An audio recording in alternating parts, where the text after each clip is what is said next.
where they want this country to go. They've said it with their vetoes. They've said it with their budgets. They've said it with their appointments. They've said it with what they honor, in what they criticize, and where they exert their influence. They have asked us to accept high unemployment, cruel inflation, high interest rates, a housing depression, and a massive increase in welfare. But above all, they have tried to paralyze the momentum for human justice in America. They have used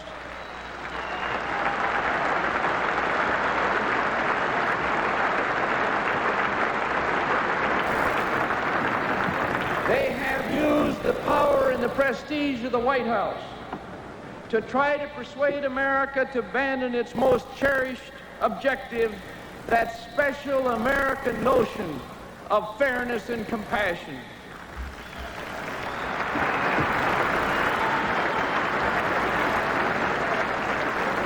Roosevelt once said that the test of progress is not whether we add more to the abundance of those who have much, it is whether we provide enough for those who have too little.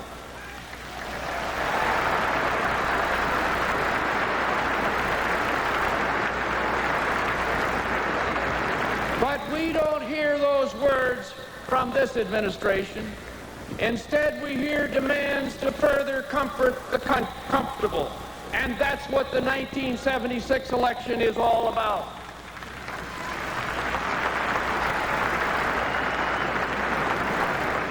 The Republicans are calling for a different America, and we cannot let them succeed. America means human justice and understanding. It means love and helpfulness. America is a country where everyone is promised an equal chance. We are a compassionate people, a peaceful people, and we believe in the dignity of work. There is more, much more to this nation than money and property and inherited advantage.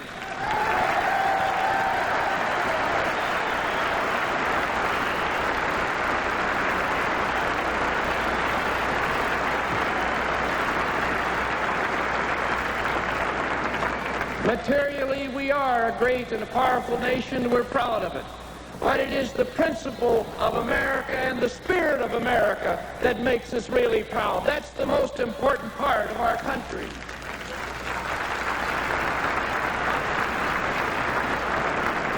And tonight I ask you, delegates to this great convention, and Americans across this country listening to us tonight, to join in a pledge and a promise to restore America to its basic principles. So tonight we want to make some pledges to America that we're going to keep. And our first pledge is to end the deadlock of American democracy, a deadlock that has paralyzed progress in this nation for the past 8 years. A progressive Democratic Congress has been able to prevent the worst, but a negative, veto-prone administration has prevented the best. In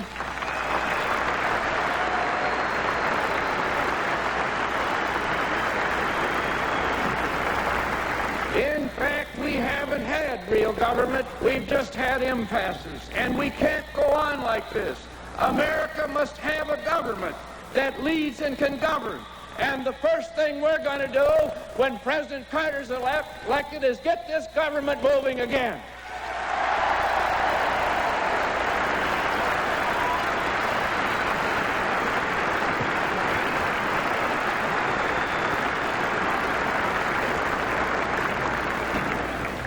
And tonight, we solemnly pledge to restore government that tells the truth and obeys the law.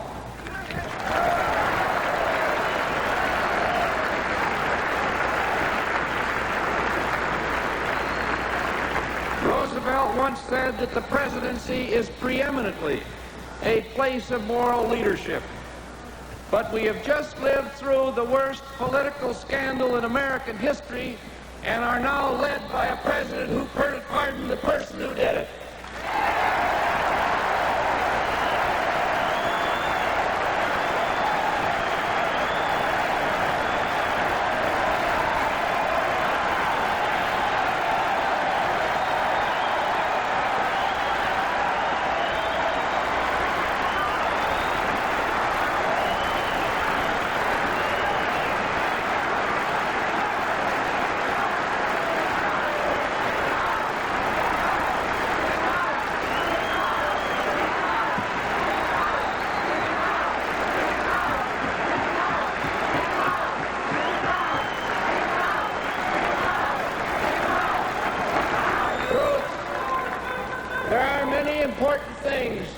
about America.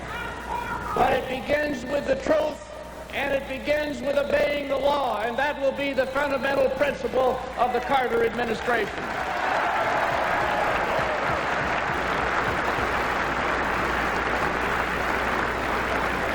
We pledge an open government. We will let the healing sunshine of full public knowledge restore faith in the people's business.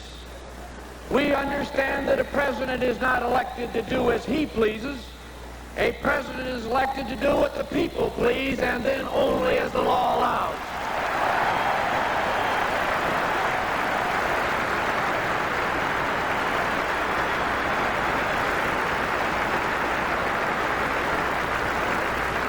And Americans must know that this is true through open government. We pledge an efficient government.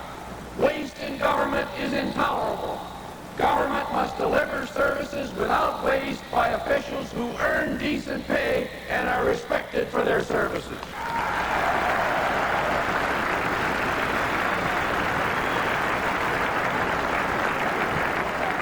We pledge protection from our enemies abroad and at home. Crime must be punished and illegal conduct subversive of our nation's interests prevented. We must have a strong but not wasteful defense. But the point is that we can do both within the law and consistent with American principles of justice and decency.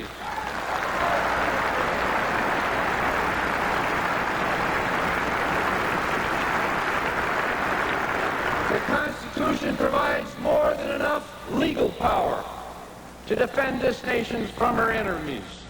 And we reject the argument that this nation cannot defend itself from its enemies without more secrecy and illegality than democracy can permit, and without more deceit and barbarity than our beliefs will allow.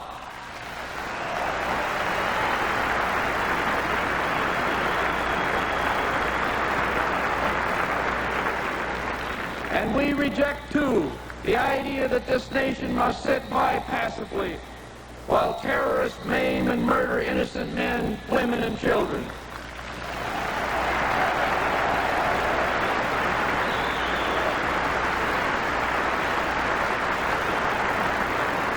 In the early years of the 19th century, this nation defeated the Barbary pirates and guaranteed freedom of the seas. In the final quarter of the 20th century, we must defeat the new breed of pirates and guarantee freedom of the skies.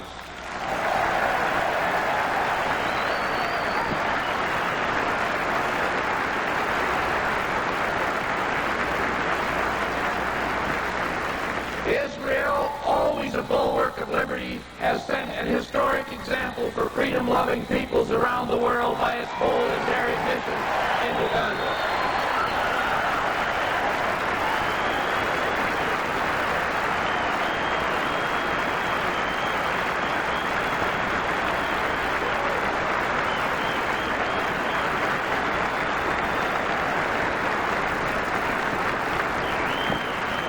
Finally, tonight we Democrats pledge a restoration of a government of compassion because we believe in the dignity of work and the right of everyone to have a job. We believe in a reformed tax system. We believe in decent health care and good education and good housing and a secure and decent retirement for all.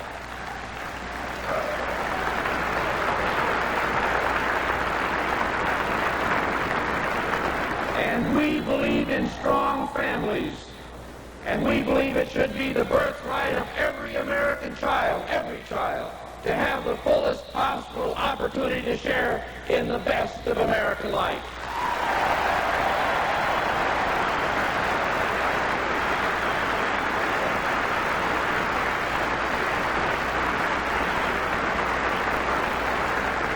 And we believe in an America which prohibits discrimination for any irrational reason.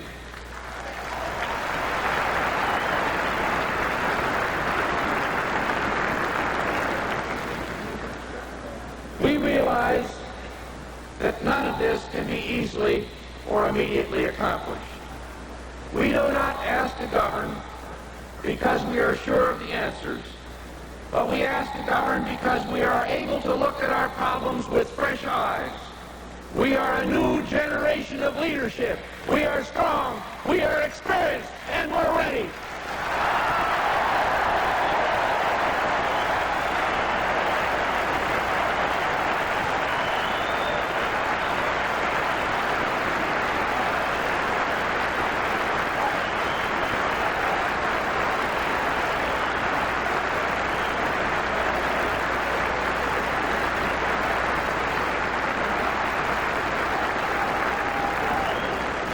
The other party has tried to prove that government cannot work.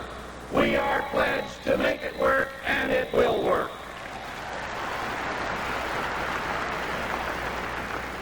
This is our case, and this is our cause. We need you, and we ask for your help. And it can happen. This great people's party, when united, cannot be beaten. In previous elections, we were defeated, not by the opposition, but by ourselves.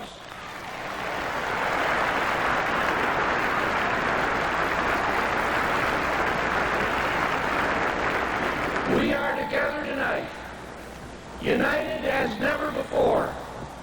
And I know that 1976, the year of our 200th birthday, the year of the election of Jimmy Carter, will go down as one of the greatest years of public reform in American history.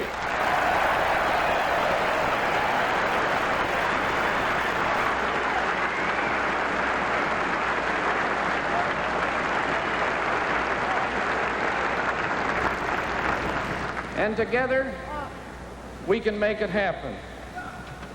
And when we do, we can see with Carl Sandburg an America not in the setting sun of a black night of despair ahead of us, but an America in the crimson light of a rising sun, fresh from the burning creative hand of God. We can see great days ahead, great days possible to men and women of will and vision.